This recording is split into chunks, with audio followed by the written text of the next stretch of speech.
Links ఉన్నాయి, ఆఫీసులు ఉన్నాయి, తెప్పించుకుంటే ఫారెన్ బ్రీడే తెప్పించుకుంటాడు.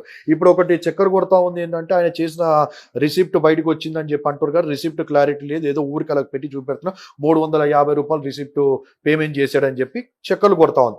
₹350 పెట్టి చీప్ లిక్కర్ కొనుక్కున్న పరిస్థితులు ప్రవీణ్ అన్న ఉన్నాడా? ఒకవేళ తాగాలి అనుకుంటే డౌట్. అంత చీప్ లిక్కర్ కొనుక్కుంటాడా? అంత కోట్ల వ్యాపారం చేసే వ్యక్తి చీప్ లిక్కర్ కొనుక్కుంటాడా? ఫారెన్ బ్రాండ్ తాగుతాడా? అంత చీప్గా రోడ్ సైడ్ పోయి తాగుతాడా? లేదా ఎక్కడ మంచి రెస్టారెంట్లు పోయి తాగుతాడా? లేకుంటే ఎక్కడ పెద్ద హోటల్లో పోయి లాంజ్ల్లో బార్లు ఉంటాయి కదా, నవ్ హోటల్స్ ఉన్నాయి, ఇంకా రకరకాలుగా ఉన్నాయి, అందులో పోయి తాగొచ్చు కదా.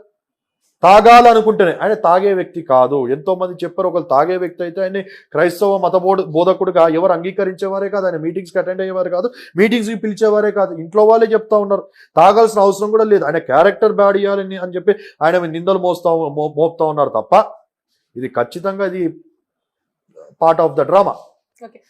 పార్ట్ ఆఫ్ ద డ్రామా అని అంటున్నారు. ఆయన అంత రిచ్ అనుమానం కనబడుతుందండి. పైన వెళ్ళాల్సిన అవసరం ఏముంది? ఆయన థ్రెట్స్ ఉన్నాయి, థ్రెట్స్ ఉన్నప్పుడు ఒంటరిగా వెళ్తున్నారు. ఒకవేళ దాడి ముందే జరుగుంటే ఎందుకు ఎవరికి ఇన్ఫార్మ్ చేయాలి? మేము కూడా అదే బాధపడుతున్నామండి. మేము కూడా అదే బాధపడతా ఉన్నాం. ఇప్పుడు మనిషి అని ఎవరైనా పర్సనల్ విషయాలు బట్టి వెళ్ళిపోతా ఉంటారు. పెద్ద పెద్ద రాజులు, పెద్ద పెద్ద ఫిలిం యాక్టర్స్, పెద్ద పెద్ద పొలిటీషియన్స్ కూడా వాళ్ళ పర్సనల్ పనులు ఉన్నప్పుడు కొన్నిసార్లు బాడీ గార్డ్స్ని పక్కన పెట్టేసి వేరే కారుల్లో వెనకాల రూట్లో నుంచి కూడా వెళ్ళేవారు. నాకు ఎంతో మంది తెలుసు అలా వెళ్ళేవారు.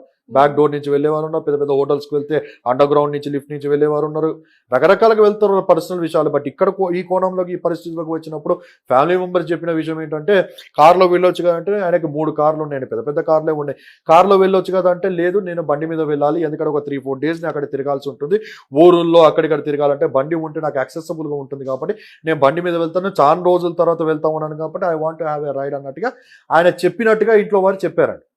ఇప్పుడు ఆ కోణం కూడా ఆలోచన ఏంటి, ఆయన చెప్పి వెళ్ళుంటే బాగుంటుంది కదా అంటే ఆయన పర్సనల్ విషయం మీద వెళ్తా ఉన్నాడు, ఆయన చెప్పి వెళ్ళుంటే బాగుంటుందో మేము కూడా అనుకుంటా ఉన్నాం.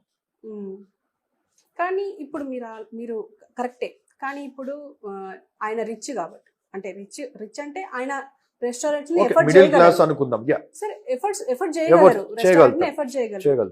మరి అంత వీక్ ఉన్నప్పుడు ఇప్పుడు ఎస్ఐ మాటల ప్రకారం చూస్తే ఆయన వీక్ ఉన్నారు, నీరసంగా ఉన్నారు అని చెప్పేసి అన్నారు. అలాంటప్పుడు ఎందుకు రెస్ట్ తీసుకోలేకపోయారు? నేను అదే అంటా ఉన్నాను మేడం. 6 days అయిపోయింది, 25th కి 24th నైట్ జరిగింది, ఆల్మోస్ట్ 6-7 days అవస్తాం. 6-7 days దాకా వీళ్ళంతా నిద్రపోతా ఉన్నారా అని అడుగుతున్నాను. ఇంత కన్ఫ్యూజన్, ఇంత గందరగోళం జరుగుతూ ఉంది. మీడియాను ప్రపంచాన్ని మొత్తాన్ని ఇది ఆకర్షిస్తూ ఉంది, సస్పిషియస్ డెత్ అని చెప్పి. ఈవెన్ ట్రంప్ దాకా నోటీసులు వెళ్ళిపోయింది, ట్రంప్ దాకా ఇన్ఫర్మేషన్ ఉంది. కేపాల్ ఫోన్ చేసాడు, మా సైడ్ నుంచి మేము చెప్పాం. నేను కూడా మొన్న నైట్ వైట్ హౌస్లో ఉన్న అడ్మినిస్ట్రేషన్ డిపార్ట్మెంట్ ఫోన్ చేసి అక్కడ ఉన్న వారితో నేను కూడా మాట్లాడాను. ట్రంప్ దాకా ఆల్రెడీ ఇన్ఫర్మేషన్ వెళ్ళిపోయింది.